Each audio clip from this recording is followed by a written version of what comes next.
Com a palavra, o moderador, Dr. Wilton Silva dos Santos. Olá, bom dia a todos. Bom, a gente está no último dia, então, do nosso congresso.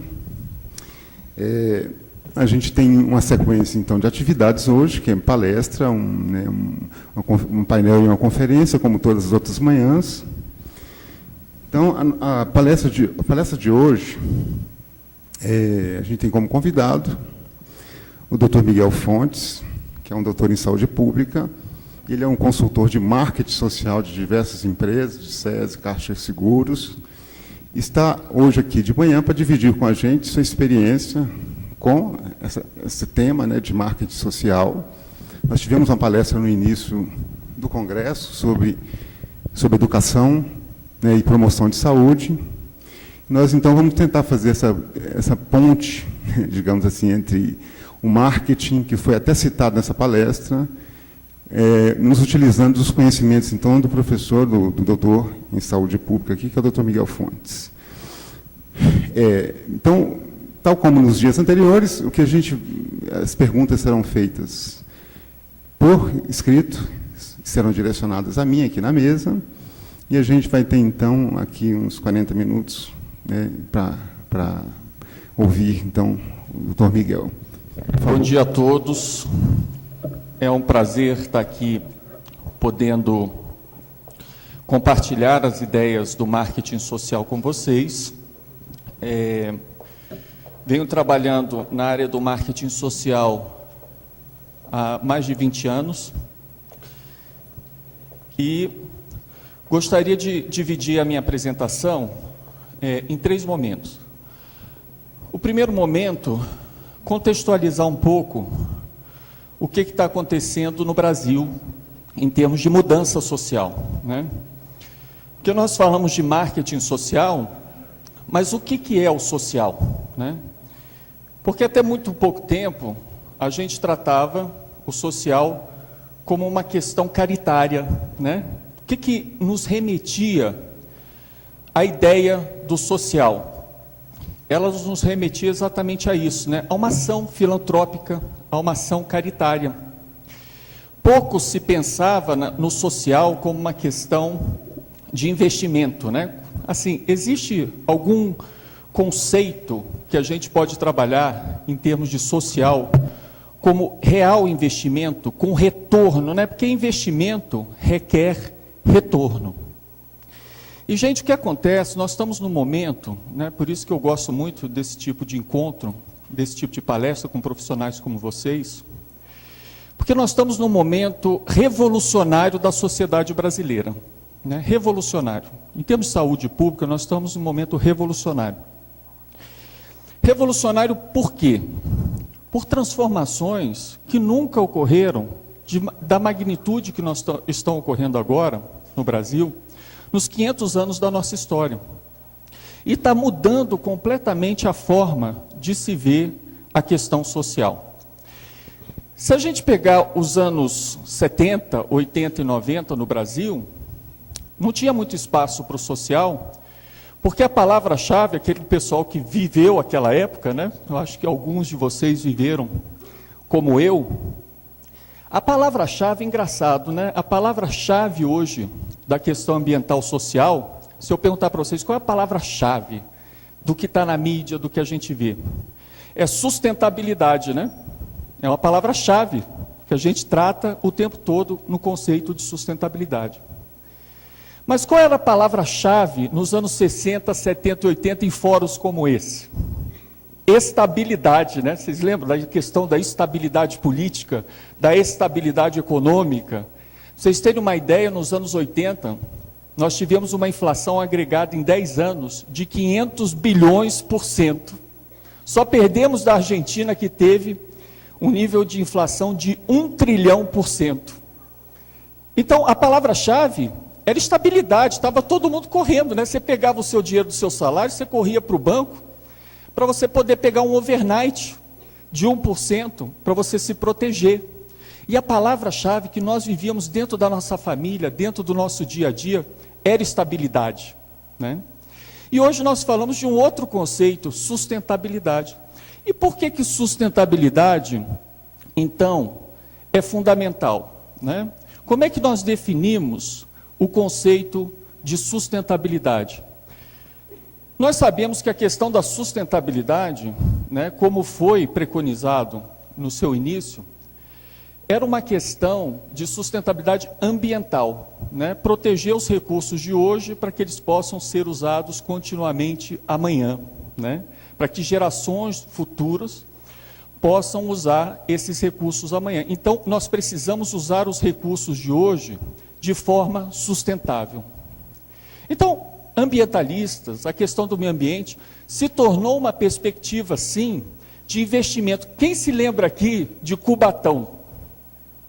Cubatão, gente, era sustentável? É um modelo econômico ambiental sustentável até para as indústrias de Cubatão? Não, não é, né?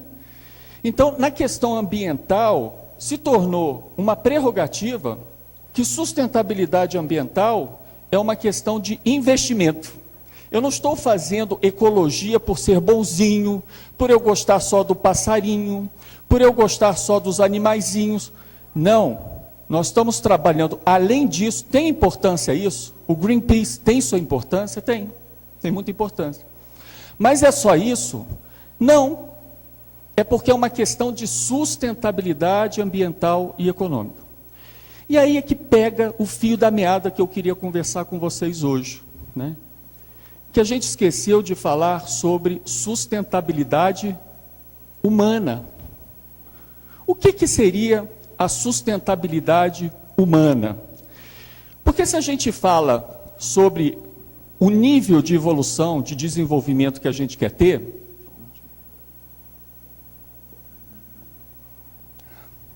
nós trabalhamos dentro de prerrogativas de passo a passo do nível de desenvolvimento de um país, né?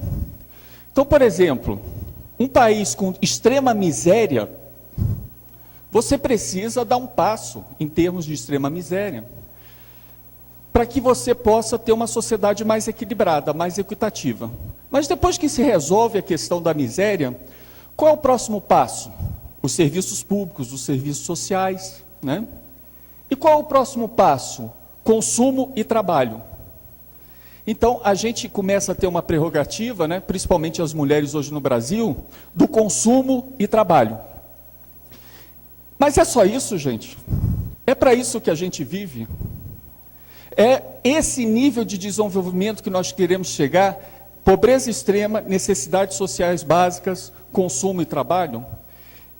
Ou a gente quer ir um grau acima, né? Então aí vem a questão que eu estou querendo colocar para vocês, revolucionária das transformações da nossa sociedade, pelo seguinte: saúde, vocês sabem como era definido saúde pela OMS há 20 anos atrás? Saúde é ausência de doença. Vocês acham que isso é uma boa definição para saúde? Riqueza é ausência de pobreza extrema, suprir necessidades sociais básicas e estimular consumo e trabalho? É isso que nós vivemos? É para isso que nós vivemos? É esse o modelo sustentável para o ser humano que nós queremos ter? Ou existe algo a mais? Aí a OMS mudou, né? Participei de vários debates naquele momento também, de definição, que hoje saúde é um estado de bem-estar físico, psicológico, espiritual. Então nós estamos falando de sustentabilidade numa outra ótica, numa ótica de bem-estar, de qualidade de vida. Não, qualidade de vida, vocês acham que qualidade de vida é consumo? É bom ir para Miami, né? É bom ir para Nova York, se enlouquecer e comprar tudo que a gente ficou ali segurando durante os anos 70, 80 e 90, e trazer uma roupa boa, né? Trazer todo... aqui ver também produtos melhorando no Brasil, serviços melhorando, principalmente os serviços privados. Mas é só isso, né? Bom, alguns países, né, se a gente pegar estudos feitos em termos de renda per capita, será que a renda traz mais longevidade? mais expectativa de vida, mais qualidade de vida? Sabe qual é o país que prova que não? Estados Unidos, né? País de maior renda per capita do mundo, com uma das piores taxas de longevidade dos países desenvolvidos. Né? É isso que o gráfico mostra. A renda vai melhorando a longevidade. Mas a gente, com essa visão de consumo e trabalho, a gente chega num platô de qualidade de vida, de expectativa de vida. Né? O que tem mais em termos de qualidade de vida? Então a gente chega no Brasil, né?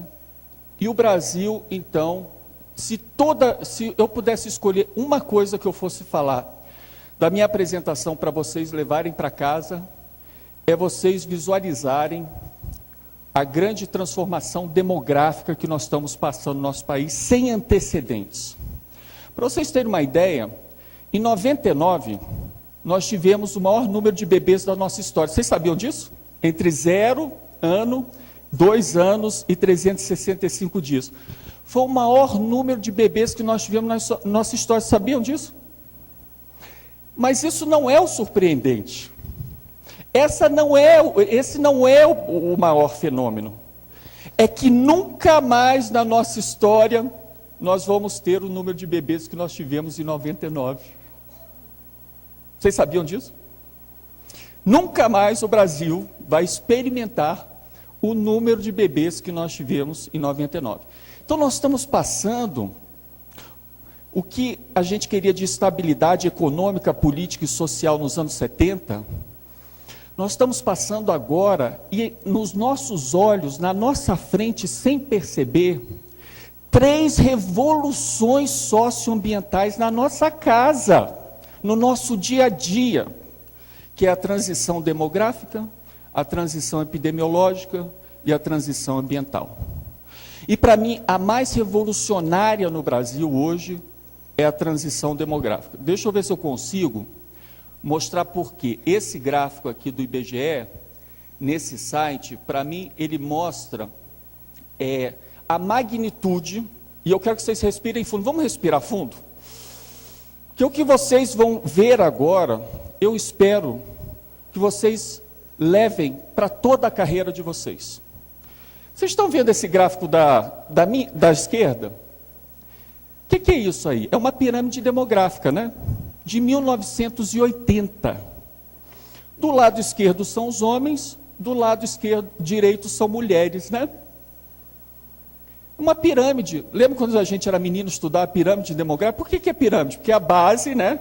Então, cada barrinha dessa, 1 ano, 2 anos, 3 anos, 4 anos, 5 anos, 6 anos.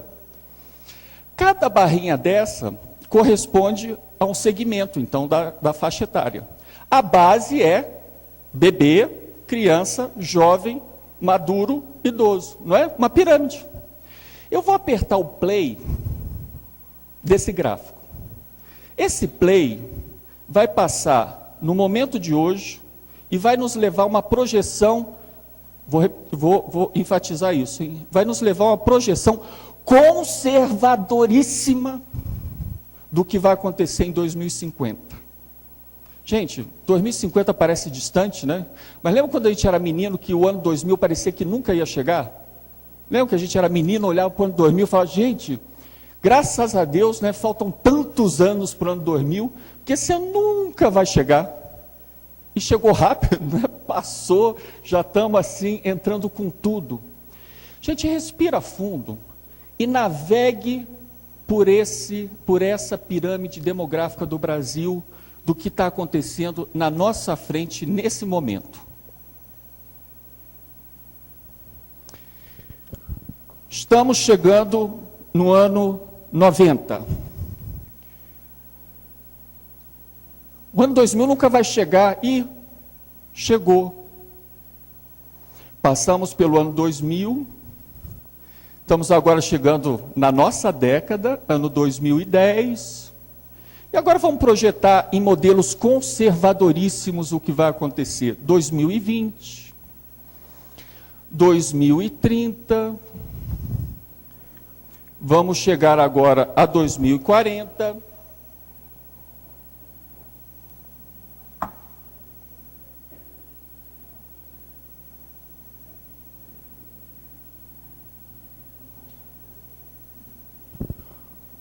Eu não ouvi nenhum suspiro, nada. Faz um ó, vamos fazer um ó junto? Oh! Gente, esse gráfico ele é tão impressionante, mas ele é tão impressionante que até o formato dele diz o que o Brasil está virando. Está vendo essa silhueta de vermelho aí? Tira a cabeça, o que que parece? Vê se não parece uma senhora idosa, obesa, de perna fina. E com peitão e tudo. É ou não é, gente? É isso que o Brasil está se transformando. Olha a transição demográfica, que loucura.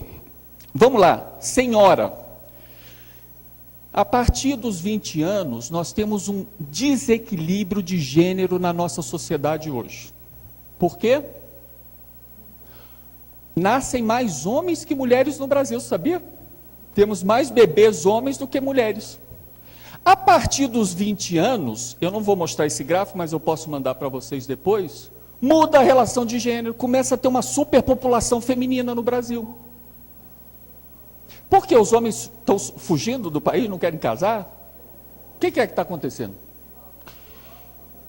Causas violentas, mortes de trânsito, causas externas.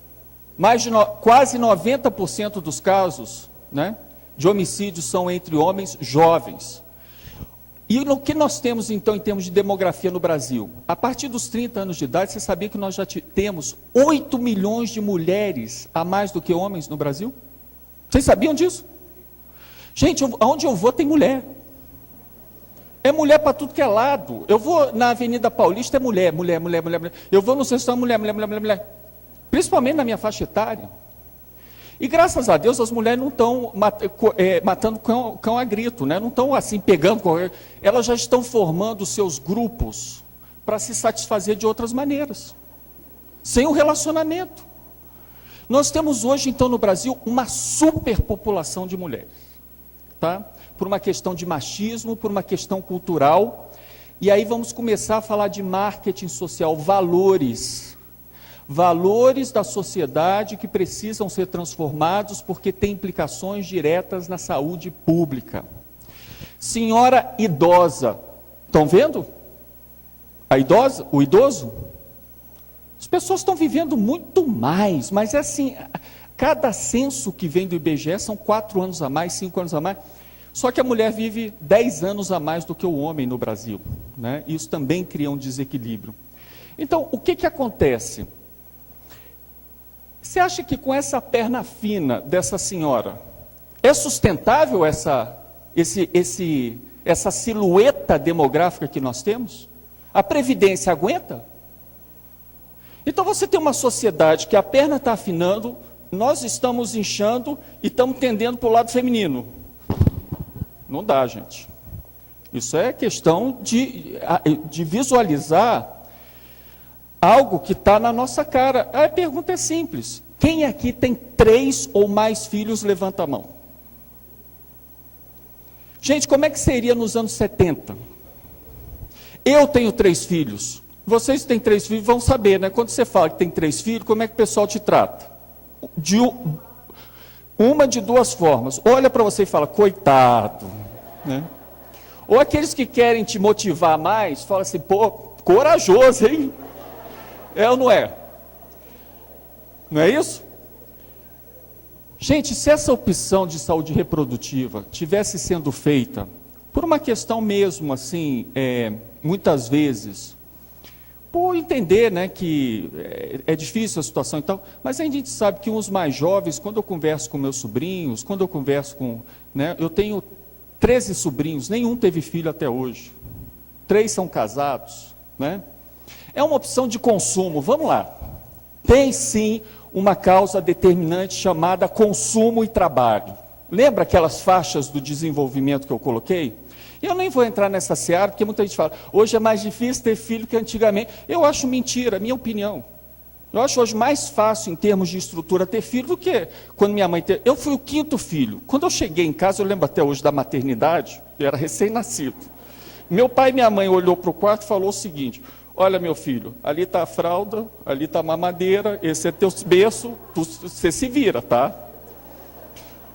Hoje não, é uma psicologia do não sei o que a gente tem, né? Todo esse trabalho que a gente faz. Gente, então nós temos uma sociedade que nós temos que questionar a sustentabilidade humana da nossa sociedade. Não é mais uma questão de sustentabilidade, porque tudo bem, podemos até aguentar uma estrutura assim, tá? Vamos colocar, eu fiz mestrado em economia, poderia criar um modelo para dizer, pode ser até sustentável trabalhar assim. Mas essa perna fina, ela tem que ser super produtiva. Então não é, para manter o nível de consumo que nós temos, é isso que vai acontecer com vocês mulheres no Brasil, cada vez mais pressão para produzir, para ficar linda, né, essa pressão do dia a dia, que acontece em qualquer ambiente de trabalho, em qualquer coisa, é um reflexo das transformações que nós estamos vivendo na nossa sociedade, né? Então, social deixou de ser uma questão de caridade, de coitadinho.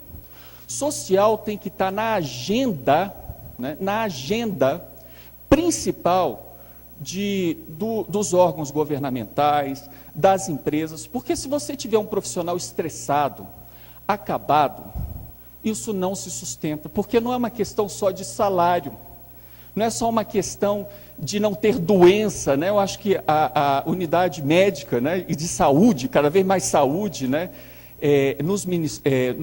nos tribunais, conseguem entender hoje muito mais isso, que a saúde não é ausência de doença, a saúde é um estado de bem-estar. Aí eu achei muito engraçado, porque tem realmente uma questão, em termos de perspectiva dos idosos, né? Outra coisa importante, essa é a pirâmide demográfica por faixa de renda no Brasil.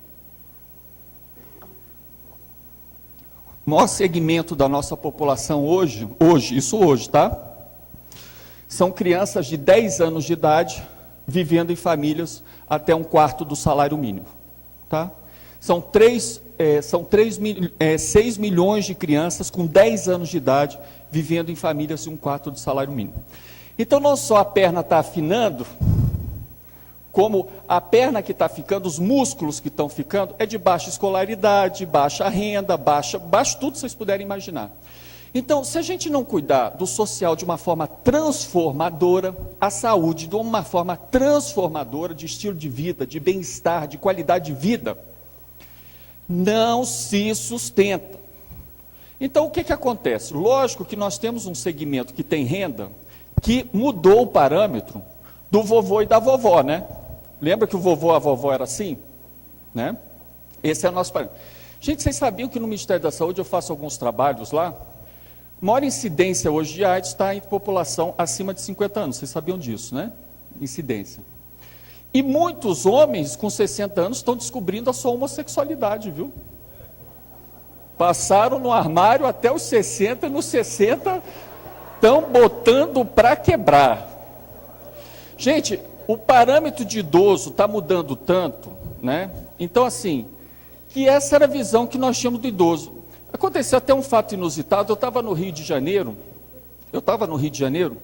e tinha um casal de ingleses numa lua de mel, e falou, pô, Miguel, a gente está no Rio, quero dançar e tal, mas eu só tenho hoje. Eu falei, pô, mas segunda-feira, que coisa terrível e tal, como é que eu vou achar? Liguei para um amigo meu na Barra e falou, Miguel, tem uma boate aqui, que é muito boa, muito legal, enche muito, só que é flashback. Eu falei, pô, tudo bem, né, flashback, eu estava pensando, anos 80, 90, vamos lá pro flashback, eu já fui, né, todo assaranhado, beleza, eu e minha mulher. Gente, eu não estou brincando, eu cheguei lá, estava lotado, a idade média da galera era 60, 65 anos, mas as mulheres de mini saia, batom, o cara com uísque e tal, eu tenho certeza que me passaram a mão na bunda. Eu tenho certeza, porque não foi uma raspadinha, foi uma pegadinha. Então, o que acontece? Eu não sei quem é de Brasília, esse pôster está em todo lugar. O vovô Eduardo e a vovó Jussara. Não está muito boa a foto, mas eles estão botando esses pôster por Brasília, dizendo que tem 7 netos. O vovô Eduardo e a vovó Jussara estão saradaços. Então, aquele modelo de vovô, tem o vovô hoje motoqueiro, né? Tem o vovô que é roqueiro, tem o vovô, né? O Mick Jagger, não sei como é que não morre. Aquele baterista do Rolling Stones, então, ele já morreu. Aquilo lá é uma farsa, né? Então, é uma nova perspectiva de vida, né? É uma nova perspectiva de vida. Só que essa qualidade, esse sorriso, Facebook, que não mexe nem o risório, essa coisa e tal, né? Ela é para poucos. Ela precisa ser mais disseminada, ela precisa ser trabalhada como uma questão de qualidade de vida. Porque esse é o patamar que nós temos que chegar. Esse é o diferencial de um serviço de saúde, de um serviço de educação, em qualquer órgão, em qualquer empresa.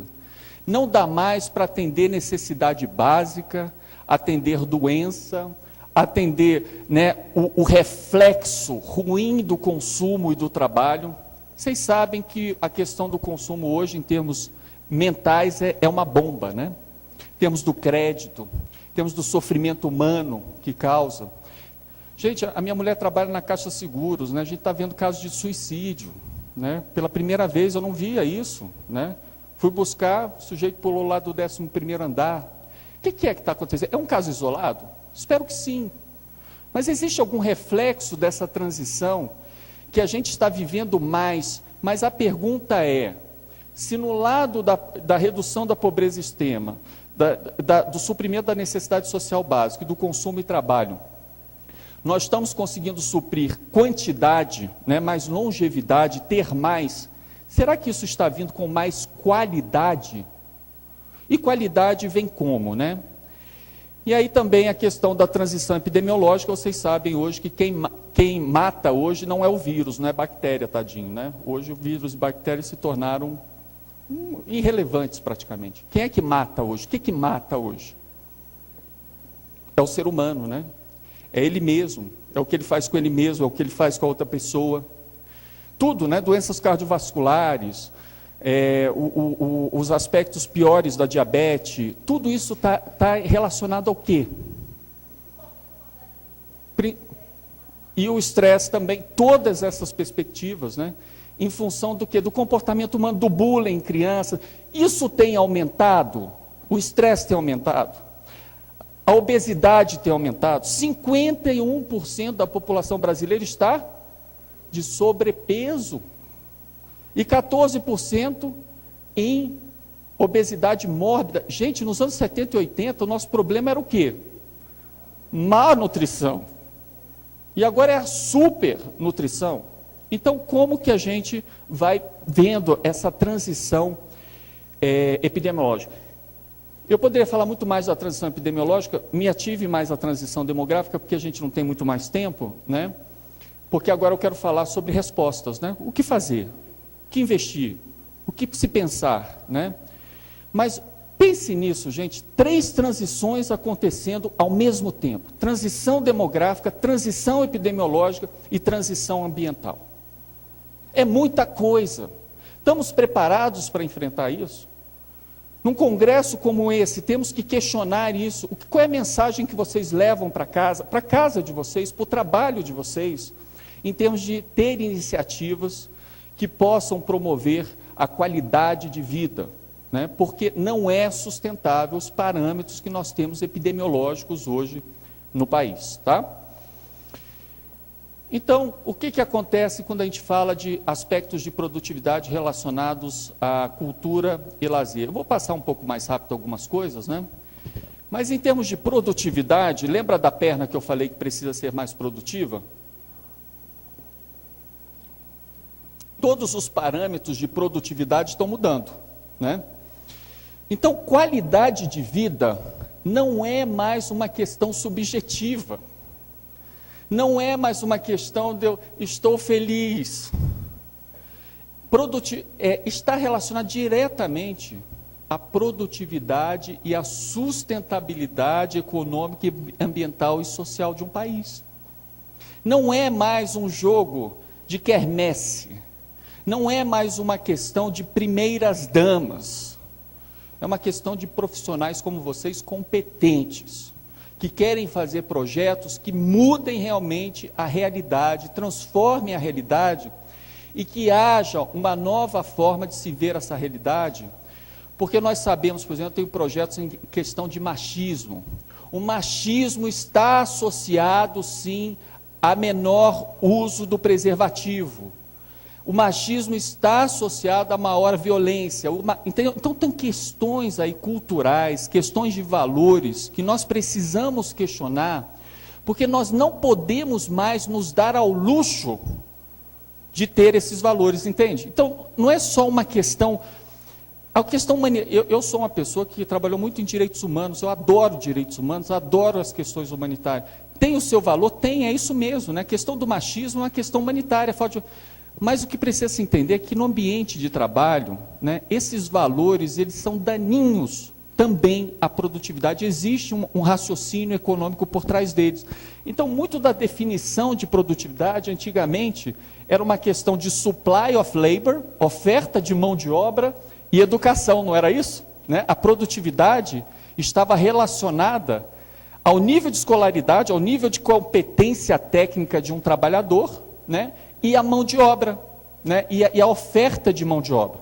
Nós estamos tendo um apagão de mão de obra no Brasil, principalmente na construção civil, vocês sabem disso. Antes, vocês lembram, né? Tinha a parte barata da obra e tinha a parte cara da obra, né? Hoje tem a parte caríssima da obra, que é o cimento, né? E tem a parte impossível, que você não faz, você vai fazendo a prestações, né?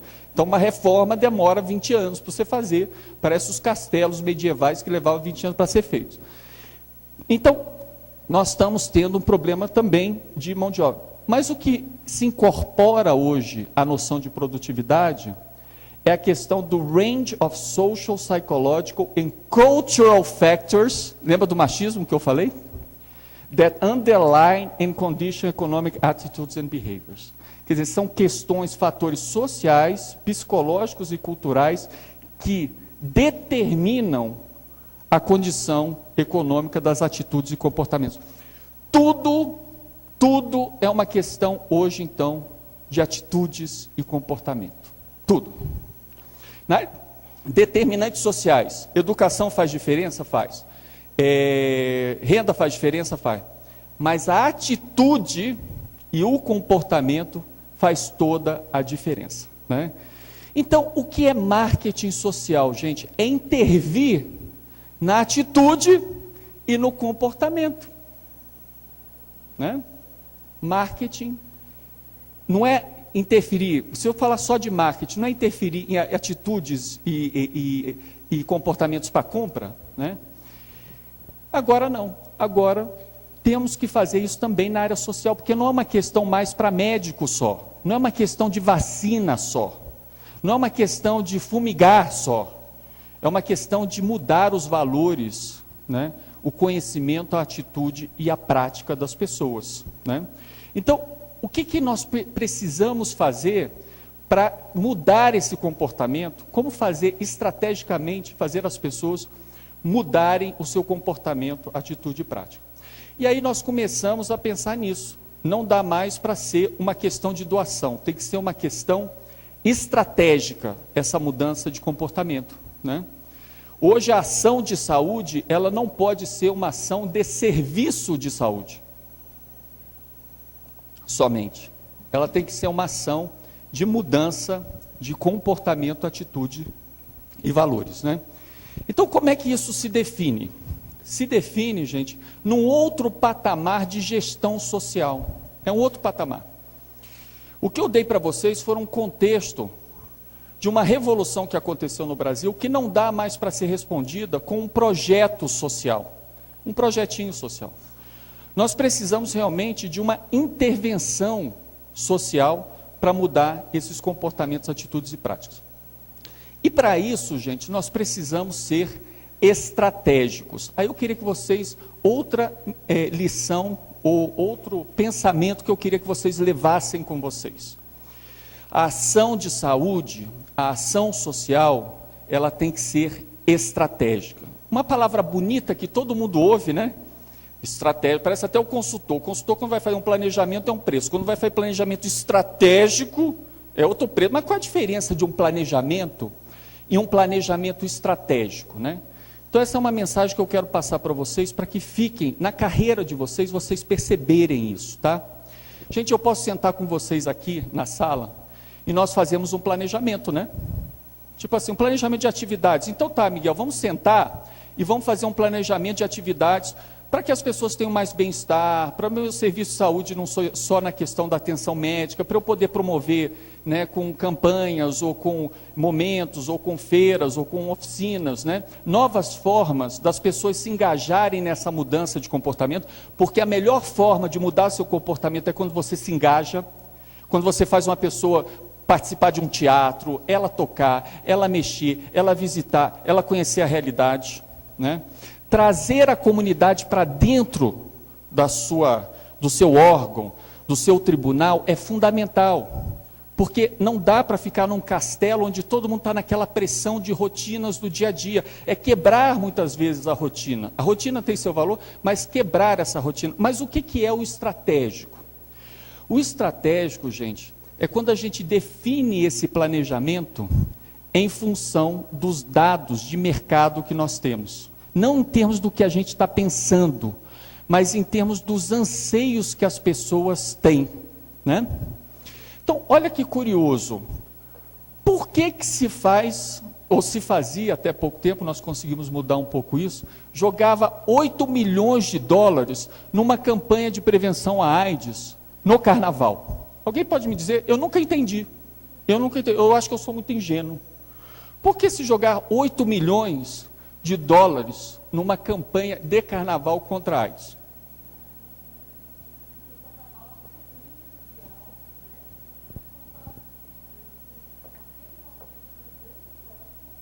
Uhum. Olha, eu adorei, eu acho que tem o seu valor que você falou, e adoraria que tivesse sido isso. Não. Fazem a campanha de prevenção à AIDS durante o carnaval porque acham que as pessoas fazem mais sexo. Além disso. Não, mas a visão que se tinha na hora, porque lá dentro do ministério a gente via, né? Não, se faz mais sexo no carnaval. Quem disse isso? Vocês acham que se faz mais sexo durante o carnaval? É estratégico você dizer que se faz mais sexo durante o carnaval e gastar 8 milhões de dólares? Bom, então peraí. Nós fomos buscar com a Universidade Federal do Rio de Janeiro, se fez uma pesquisa, e vamos lá, quem é do signo de Escorpião aqui, levanta a mão. Ué, não tem muita gente, é minoria. Gente, nós teríamos que ter um número de escorpianos muito maior do que nós temos nessa sala. Porque se as pessoas fazem mais sexo no carnaval, 9 meses depois, né? Não é estratégico, né? 9 meses depois, você precisava ter uma superpopulação de escorpianos. E eu não gostei aqui não, acho que os pais de vocês não estavam muito animados no carnaval não, né? Outra coisa, o motel enche no carnaval? É o dia, semana toda os moteleiros estão pulando uma perna só? Fora os do litoral, estão todos de cara amarrada. Você sabe qual é o dia número 1 dos motéis no Brasil? É o dia dos namorados. Você sabe qual é o mais rentável? Quem sabe que é o mais rentável? Foi agora em agosto. Você sabe, hein? Tá sabendo, né? Tá vendo? Tem cara que não é fácil não, rapaz. Eu sempre faço essa pergunta para pegar o cara, entendeu? E sempre dá acerto. É o dia da secretária, galera.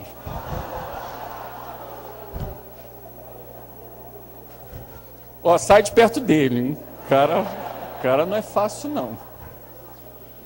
Aumento na incidência de DSTs depois do carnaval. Nenhuma mudança. Gente, e tem muito estudo científico que mostra a bebida alcoólica, ela estimula o sexo, o cara fica potente, toma um uísque e tal, o cara levanta assim a ferro e fogo. Só na vontade.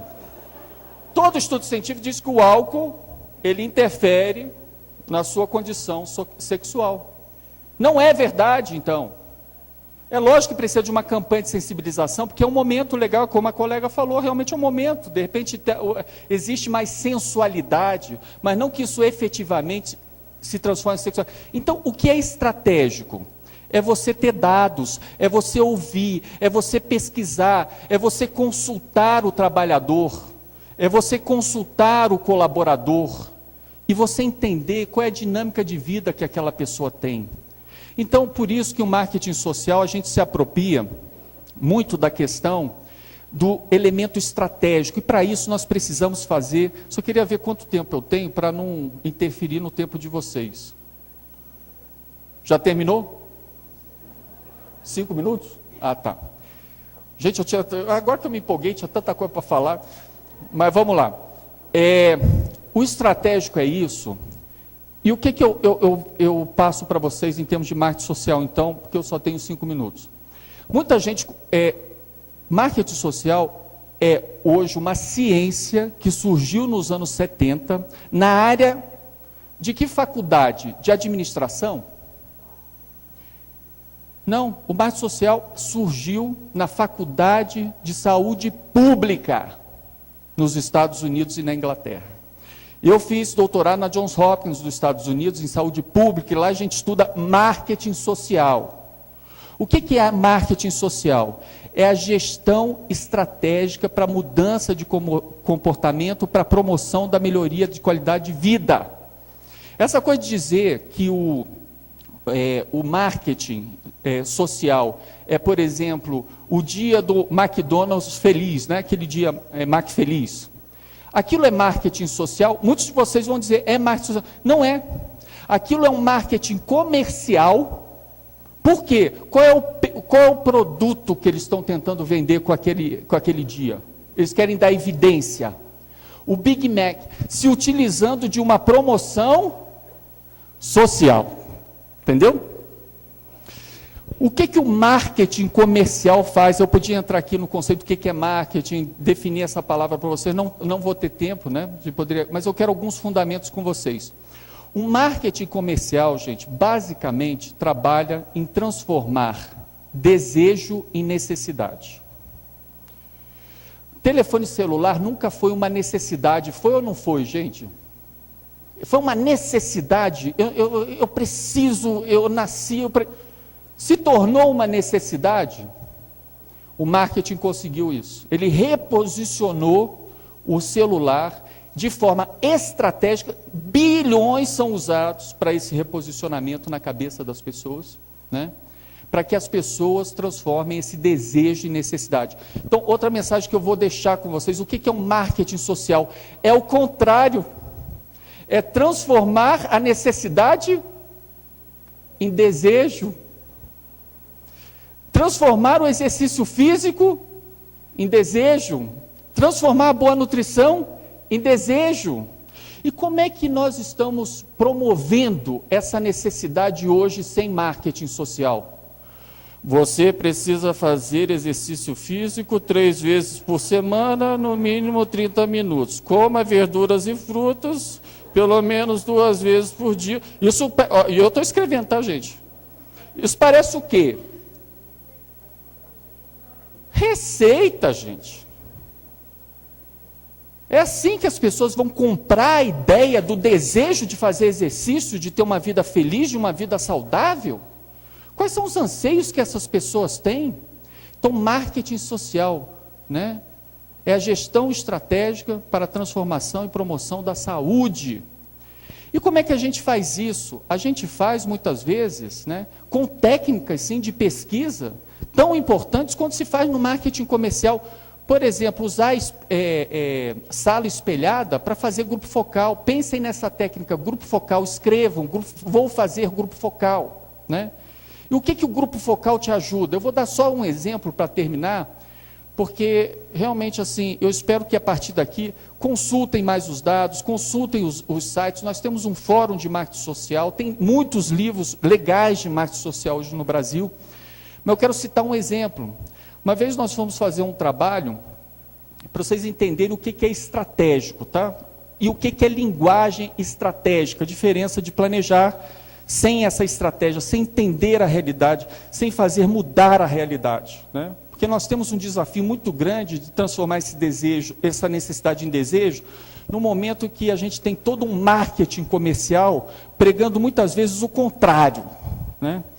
Me ofendeu muito uma vez, até falei num congresso da Kaiser sobre isso, uma campanha, tem campanhas tenebrosas para o marketing social.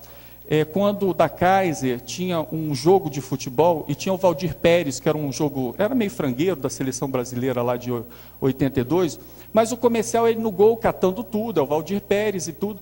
O baixinho da Kaiser passa por trás dele com uma gelada, e o que o Valdir Pérez faz? Sai do gol para tomar a gelada e eles tomam de goleada. É essa a mensagem que a gente quer para a nossa sociedade? Abre o gol, se entrega, é isso? Então o marketing comercial pode ser nosso concorrente sim, do marketing social.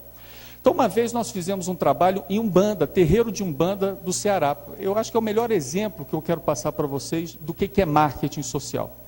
E trabalhamos com a federal lá do Ceará, com a antropologia, para entender, gente, a gente fala tanto do que é AIDS, né? E fala tanto de preservativo, eu lembro até, eu falava tanto de preservativo, mas tanto de preservativo, que um baiano chegou para mim e me quebrou as pernas, né? Uma vez, eu estava lá na Bahia fazendo fora. O cara levantou, como você levanta a mão aí muito bem, né? Participando. Ele levantou também, né? É baiana, tá aí, tá explicado.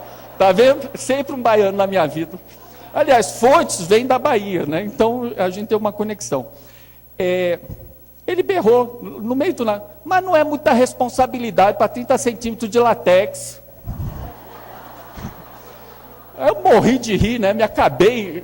Aí comecei a mudar completamente. Realmente, né? A gente fala, usa a camiseta, mas é muita responsabilidade para 30 centímetros de látex. Aí você despe, você tira, né? E você pergunta para Umbanda, o que é AIDS? O que é um pai de santo? O que é essa vida? O que é a realidade? Vamos mudar. O que é a demanda? O que é? Você sabe que a maioria dos pais de santo é gay, né? A maioria dos pais de santo é gay, normal, tranquilo. E eles são conselheiros, muitas vezes, sexuais, né? E o cearense, muitas vezes, é um bandista e católico. E o aconselhamento sexual, o padre não dá, né? Mas o pai de santo dá, ele é muito generoso e tal. Por exemplo, se eu vi uma mulher, me apaixonei e tal, eu sou casado, o que eu vou fazer? Se eu for na igreja católica, o que eles vão dizer? O padre, pelo amor de Deus, vai rezar, se chicoteia, fica se chicoteando, até essa vontade passar. O pai de santo não, vou fazer até uma rezinha para você, conquistar a moça, porque o importante é o amor e tal.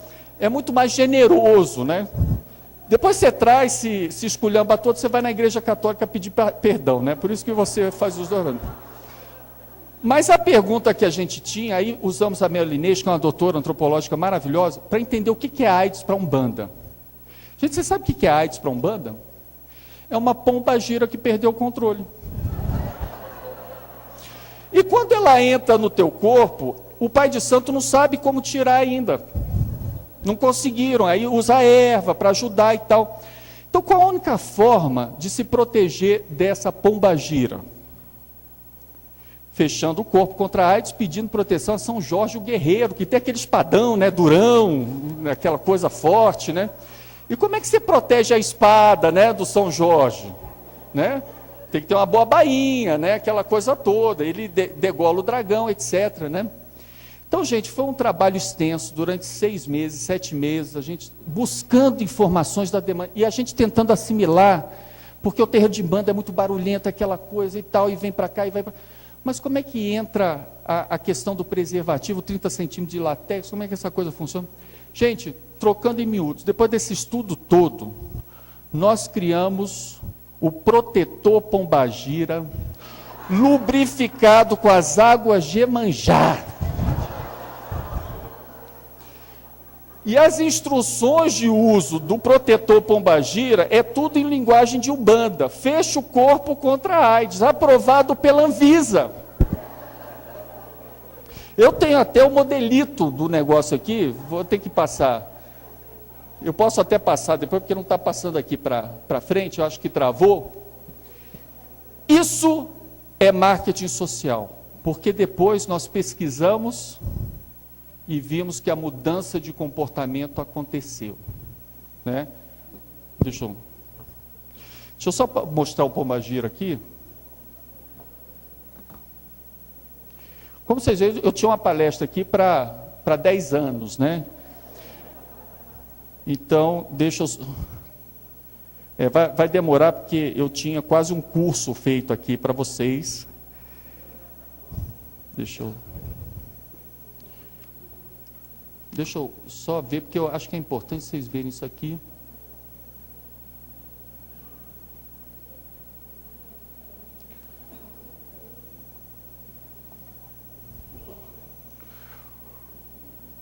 Bom, não deu. Então, eu vou procurar. Vocês veem como eu sou orientado pela demanda, né? Agora deu um apagão geral.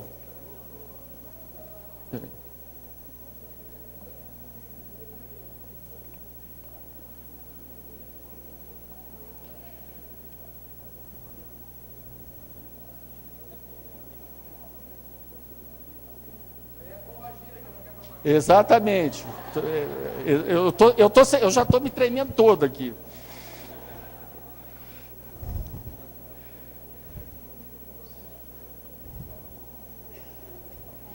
E tem também o modelito sachê das águas de Iemanjá, tá? O modelito, se você não quiser o protetor Pombagira, você pode usar o lubrificante águas de Iemanjá sozinho, né? Então tinha dois, tinha o protetor Jorge Guerreiro, né? E o protetor Pombagira lá lubrificadinho com as águas de Iemanjá. O desenho, a forma de pintar isso aí, tudo, né? A linguagem que é tudo, né? Foi feito orientado por essa demanda, mas sem violar os preceitos científicos, sem violar os preceitos da ética, sem violar os preceitos dos direitos humanos. E essa é a mensagem, gente. Saiam de um congresso como esse, repensem suas práticas, aquelas que vocês acham que... E muita coisa está sendo feita certo, muitos já estão aqui fazendo marketing social, mas muitas vezes de uma forma pela percepção do que é certo fazer. Mas precisa ter mais, precisa se capacitar mais, precisa conhecer mais, leiam mais, tenham mais conhecimento sobre a área social, porque vocês estão na área que é fundamental realmente para garantir a sustentabilidade humana, econômica e ambiental do país. Obrigado.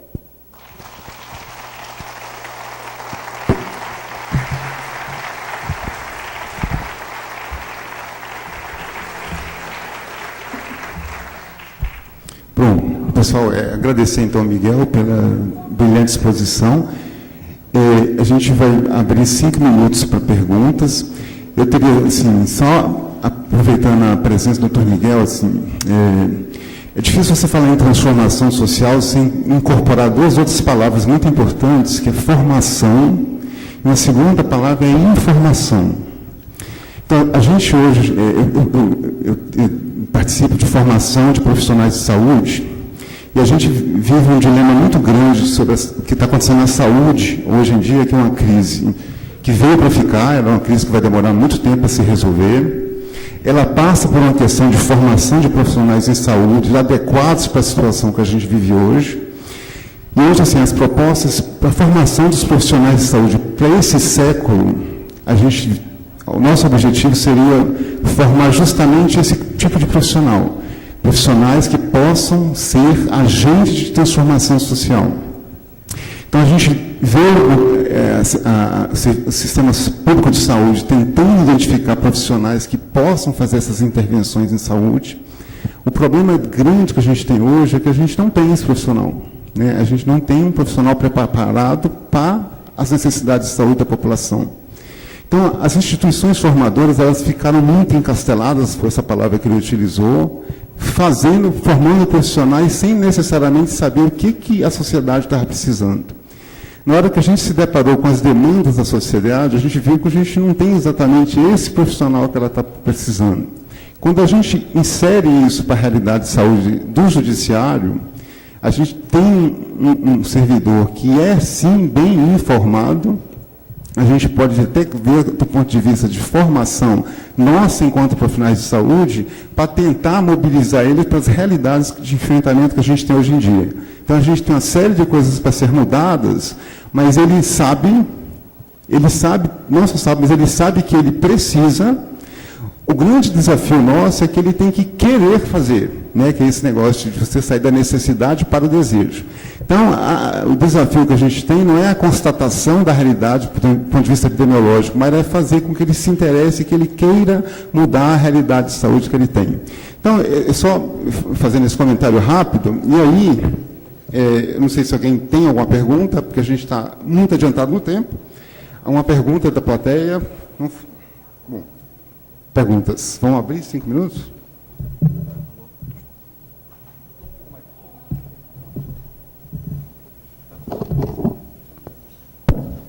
Eu estou com uma pergunta aqui da Patrícia. Doutor Miguel, tem alguma experiência relacionada à mudança de hábitos alimentares para nos contar de forma breve? Tenho. Tem um programa maravilhoso chamado, vocês podiam até buscar no estado de vocês, tem em todos os estados, chama Cozinha Brasil, que é do SESI, que é uma das estratégias de marketing social mais interessantes que eu já vi. Porque o marketing, né, é trabalhado em 4 P's: produto, preço, promoção e praça, não é? Esses 4 P's.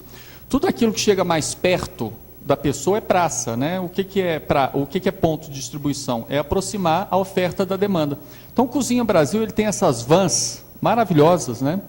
Que tem cozinhas e elas se desmontam em cursos de hábitos alimentares e de preparo de alimentos, porque é um projeto de educação alimentar, né?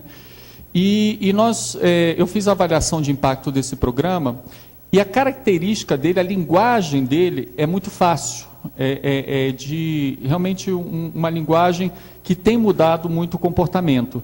Então, eu sugiro que vocês visitem esse programa no site, né, o Cozinha Brasil, e tenho certeza que é de grande interesse do Sistema S disponibilizar até de forma gratuita aos tribunais de todo o país, né, a possibilidade de fazer. Eles oferecem, então, intervenções no próprio local de trabalho de 10 horas, pode ser escalonado, vocês decidem como vocês querem fazer, ou de 20 horas, se vocês quiserem uma intervenção um pouco mais ampla. É hoje o programa mais bem elaborado no sentido de entender realmente a perspectiva de mudança de hábitos alimentares da demanda. Eu sugiro vocês darem uma olhada realmente.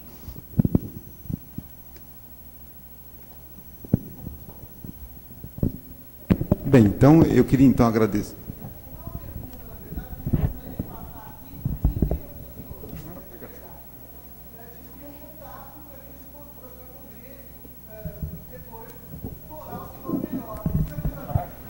Pode usar. Tem um... Bom, ele vai deixar o e-mail dele, mas ele tem um blog também na internet com o Miguel Fontes, tem várias coisas lá e tem uns contatos dele no blog. Bom, pessoal, a gente está com o tempo esgotado. Eu vou então agradecer, vou entregar o certificado, né, para o Dr. Miguel Fontes, agradecer pela brilhante exposição, pela participação brilhante no nosso evento e convidá-los então para a próxima atividade, que é um painel, que vai acontecer às 9h30, a gente está um pouco atrasado, mas dando sequência, então, a essa palestra. Então, obrigado, então, doutor Miguel. E a organização do Congresso agradece a participação do Dr. Wilton Silva dos Santos, o moderador, e o Dr. Miguel Fontes, doutor em Saúde Pública e profissional de marketing social.